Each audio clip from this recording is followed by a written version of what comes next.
Leatherworkers tend to think that making a handbag is super difficult, and it is, but with the right plans, a little bit of skill, and a helpful walkthrough video, it's actually not that difficult. So if you want to make this bag, head over to my website, get your plans, let's get into it.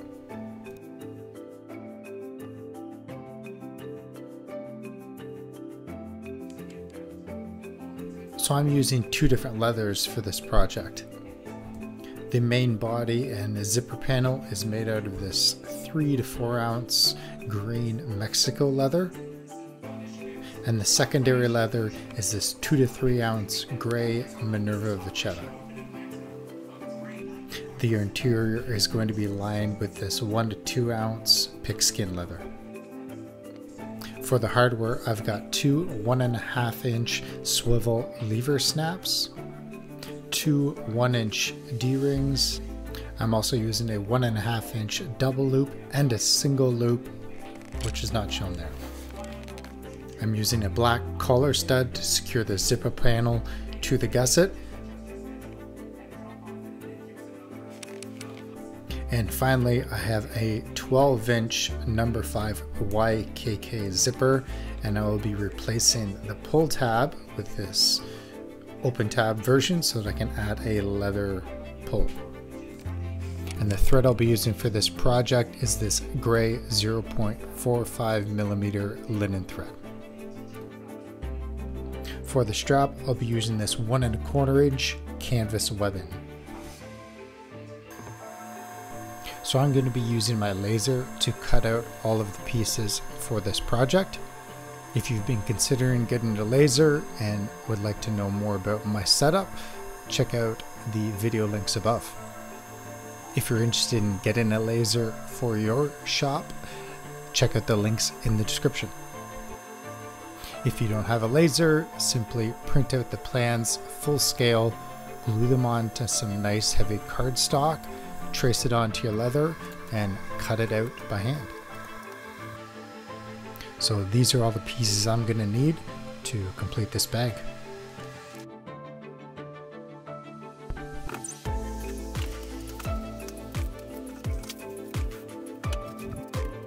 So I'm using 180 sandpaper just to remove any loose char that's on the edge of each of the leather pieces.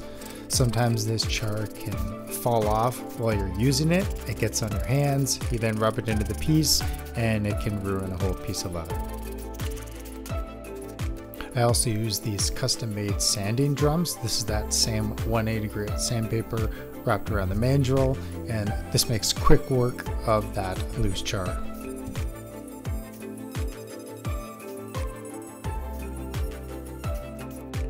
So I need to start by edge finishing the top of my bottom panel and the bottom of my two side gusset trim pieces. So here I'm using one of those custom mandrels with 600 grit sandpaper just to smooth out that edge in preparation for edge paint.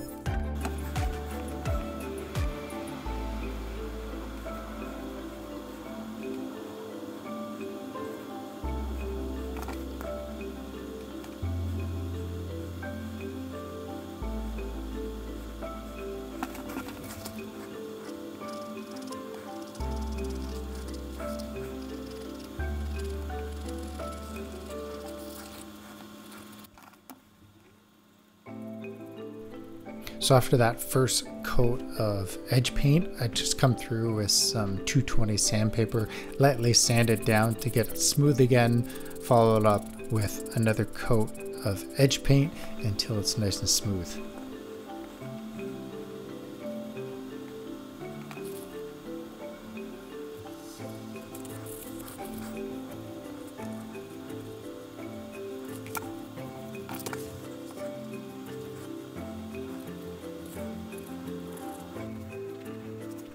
Here I'm just using this crepe rubber to clean up any paint that's on the face of the leather. And the final step is just using this rubbing alcohol to smooth out that edge paint. This does a really good job of cleaning up that edge and really finishing it off nicely.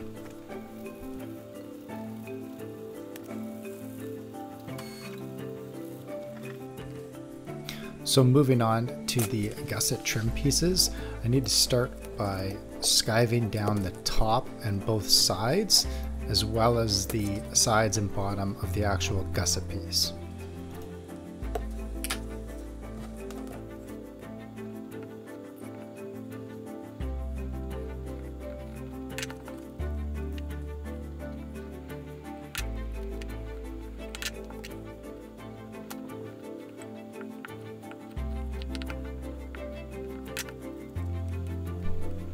Around all these edges, I'm aiming for a final thickness of about 1 millimeter. After I glue everything together, add the lining, total edge thickness should come out to around about 3 millimeters, which is pretty good for a nice edge paint.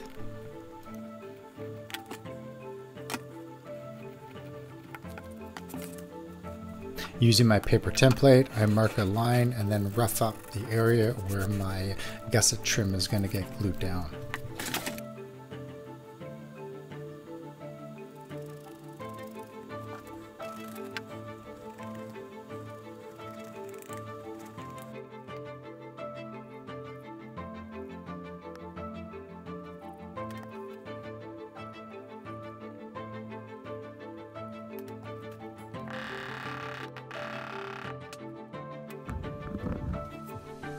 I can then pre-punch my gusset trim in preparation for stitching, and I'll go ahead and pre-punch the entire gusset while I'm at it.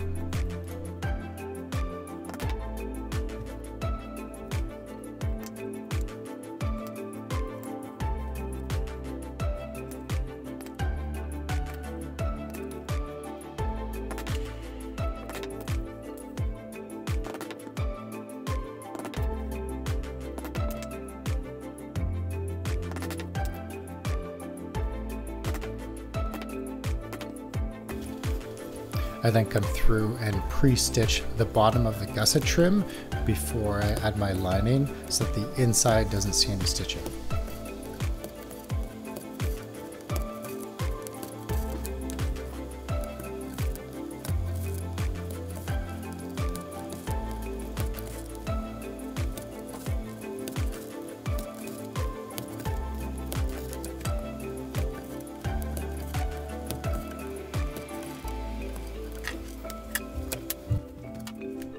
So using my paper template, I mark my glue line on the front and back panel, and then with some sandpaper, just rough up that area.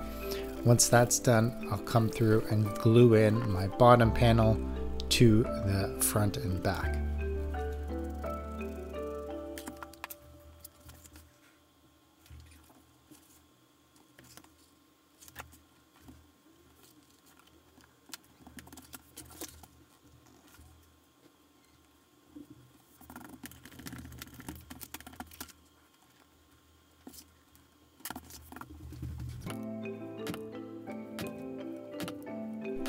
With the panels all glued up, I can now come through and pre-punch the entire perimeter as well as the top of the bottom panel in preparation for that stitching.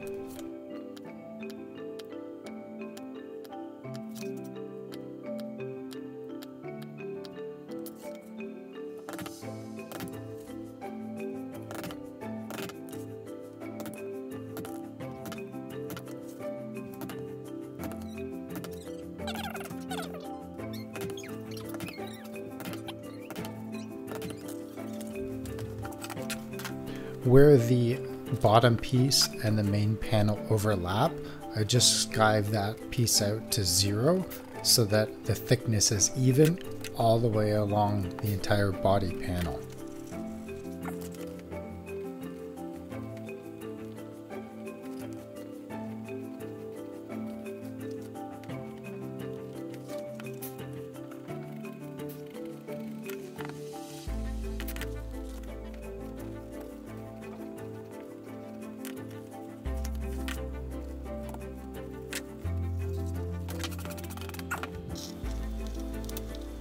Then we can go ahead and stitch these pieces together.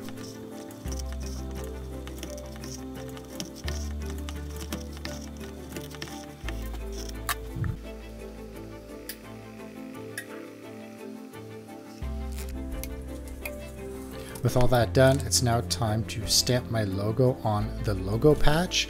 Now, the numbers here may differ based on your machine and the leather you're working with, but for me, using veg tan, 150 degrees works perfectly to stamp a veg tan and as well do the foil stamp on it.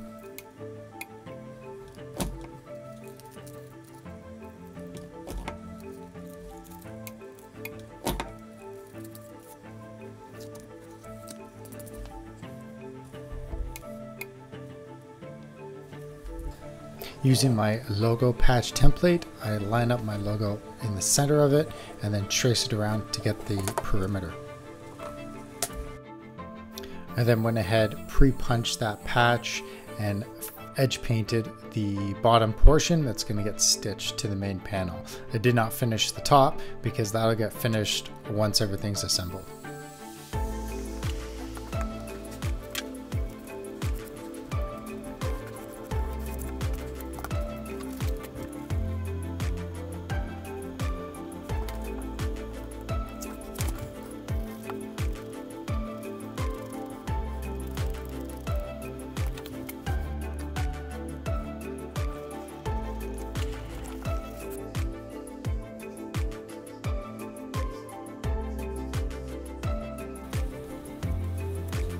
So now I'm going to attach my collar stud using the paper template as a guide.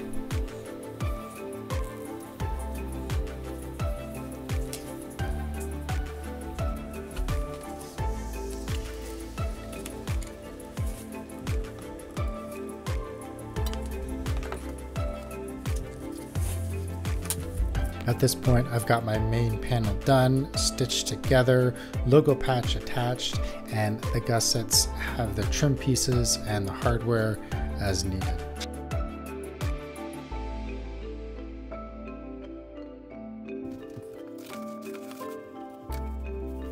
So to fill the gap between the two panels, I'm using this material called Brio. It's designed to be used in the base of bags and to provide maximum stiffness in panel pieces.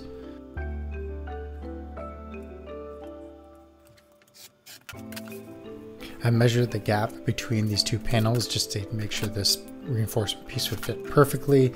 I then measured the length between the two corners and then trimmed it to its final length. I've used this material before in other projects, but I've never been in a situation where I had to skive out the ends. And this is not fun material to skive at all. As rigid as this material is, there's quite a bit of elasticity to it. So every time I would try to skive it out, it kind of just push away from the blade. It took quite a bit of effort to get this thing skived down to zero, but eventually got it.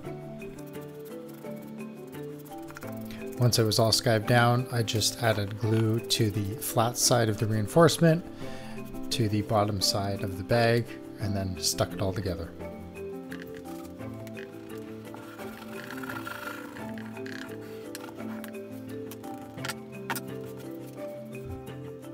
I then came through, tied off those loose threads, added some glue, and then laid them down right on the inside of that stitch line. Afterwards, I'll come through and then trim those excess threads to length.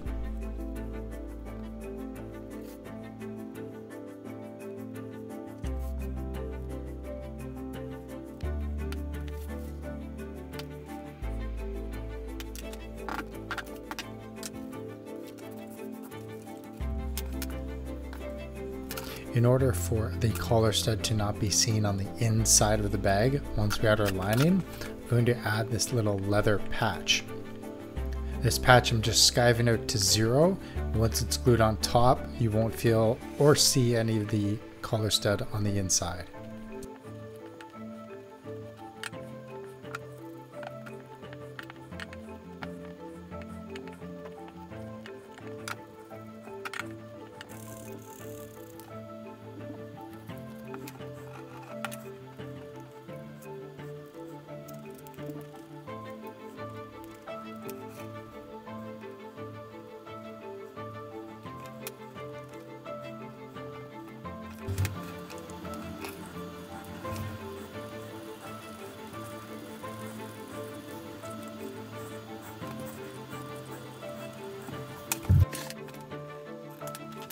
So with that patch glued in place, I also glue down that excess thread and then trim it to length, and then add some glue to my lining, add the glue to the back of my gussets, and then stick it all together.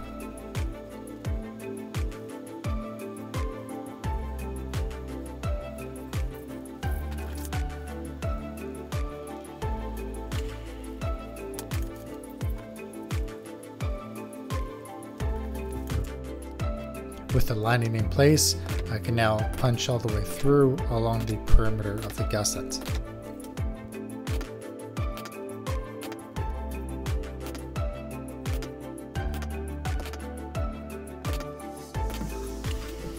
I can then run a quick stitch all the way through the top of the gussets. To finish off this stitch, I actually ran the very last stitch through the main part and the lining, and then knotted it and glued it back in place. That way there's a seamless transition when I do the main stitch. With the top of the gusset stitched up, I can now trim off the excess lining and finish off some edge paint along the top.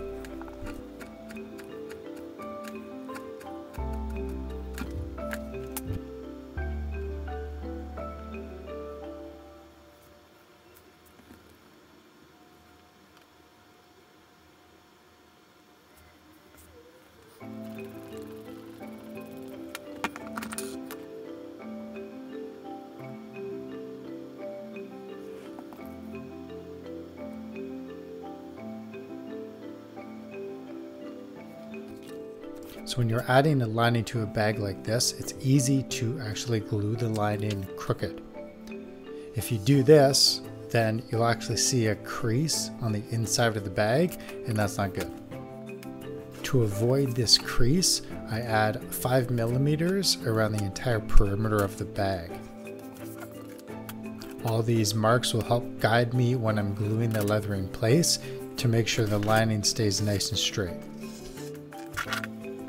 So I start by adding glue to the very top edge of the lining and about the top third along the sides.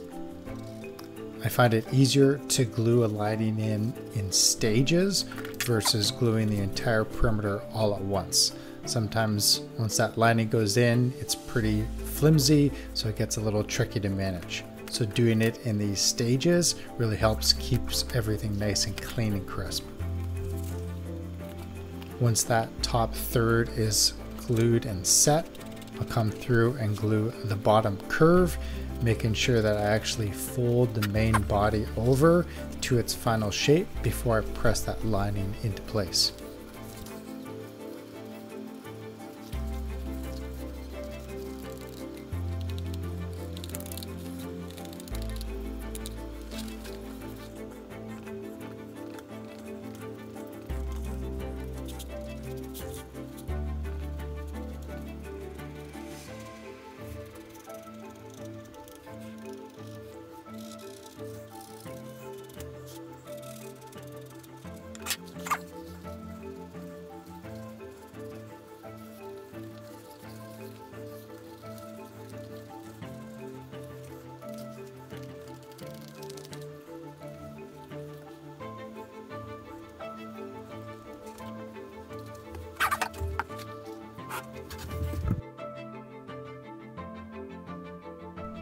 With the lining in place, it's just a matter of coming through and repunching all of those stitching holes.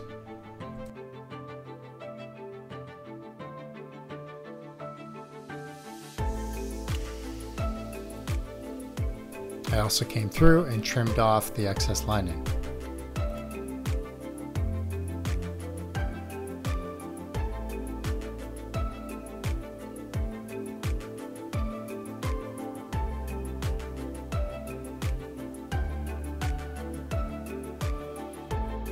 Before I can glue in my gussets, I need to finish off these D-ring patches. So I'm just adding a bit of edge paint to the tops and the bottoms, mark my stitch line, pre-punch those holes, and then we'll glue those in place before our gussets go in.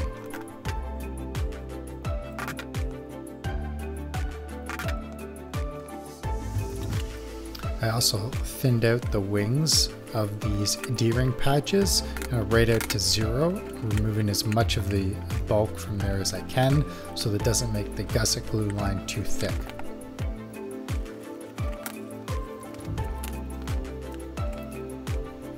I'm also adding this reinforcement tape in the middle of that D-ring just to prevent any stretching that may occur over time.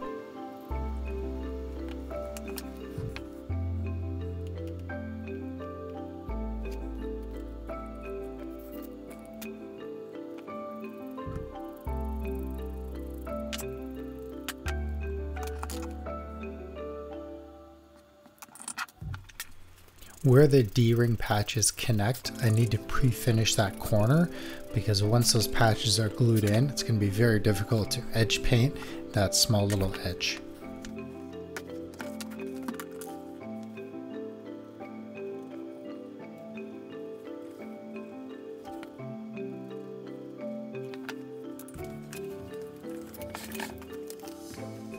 Before we glue our gussets to the main panel, we want to get center marks on the gussets and the main panel.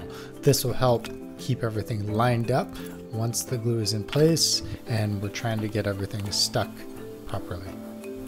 I also give myself a rough mark for the top of the gusset with where I want to start my glue.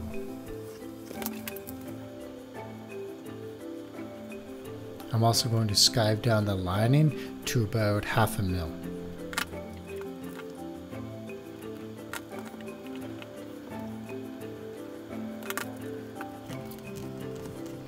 I'm also going to skive down the lining on the main portion of the bag to about 1/2 mil. It's important to remember when you're skiving in this manner that you should only skive starting at your stitch line. You don't want to go below that or else you're going to see it once everything's glued up.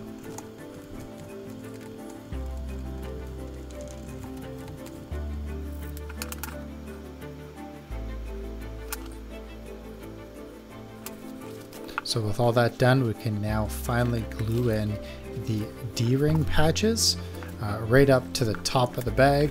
I just use my needles to make sure everything lines up properly, and then we can go ahead and glue in our gussets.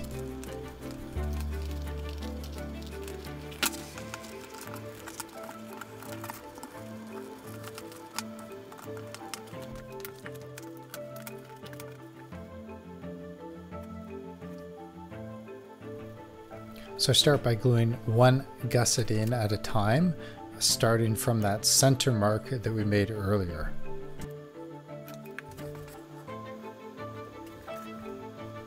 So to keep everything lined up, I used 2 needles in the 2 most center holes. I then stepped over 4 or 5 holes, 2 more needles just before the bend around the corner of the gusset.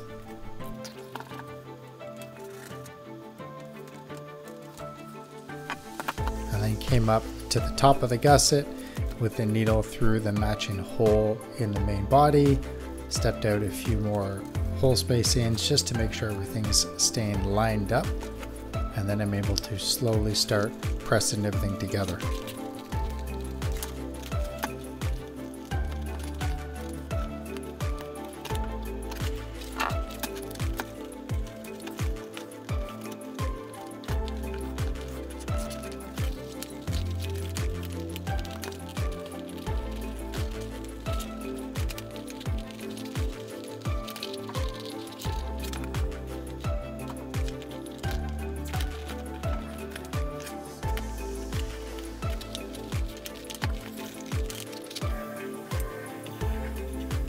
Once both gussets are glued in place, you can go ahead and stitch them in place.